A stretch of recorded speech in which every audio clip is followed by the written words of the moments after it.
Bismillahirrahmanirrahim. Elhamdülillahi Rabbil alemin. Vessalatu vesselamu ala Resulina Muhammedin ve ala alihi ve sahbihi ecma'in. Film seyredilir mi? Çok açık iki bölüme bölebiliriz bunu. Film seyredilmesi haram olan bir şey değildir. Resme bakmak haramı diye bir haram yoktur. Dolayısıyla film seyretmek haram değildir. Mesela bir olayı anlatan film seyredilebilir. Mesela tabiatı gösteren film seyredilebilir. Film seyretmek haram değildir. Filmin içeriğinde haram olan şey varsa film seyretmek haram olur.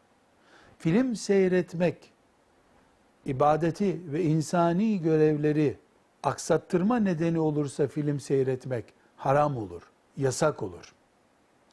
Dolayısıyla 3 engel konuşalım. 1, film seyretmek, ibadeti, ailevi görevleri, insani mecburiyeti olan görevleri aksattırıyorsa 1. 2, filmde haram bir nesne varsa, açık kadın gibi veya benzeri alkolün reklamı gibi, zinanın, faizin reklamı gibi bir şey varsa 2. 3, filmin konusu imanımızı zedeleyen, akidevi bir sakınca oluşturuyorsa, bu 3 engel varsa film seyretmek de haramdır. Balkondan sokağa seyretmek de haramdır o zaman. Tekrar özetleyecek olursak, film seyretmek haramdır diye bir şey yoktur.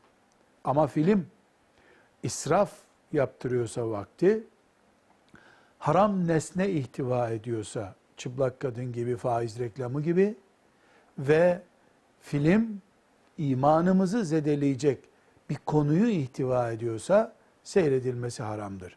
Bunun dışında film seyretmek haram değildir. Mubah işlerden bir iştir. Velhamdülillahi Rabbil alemin.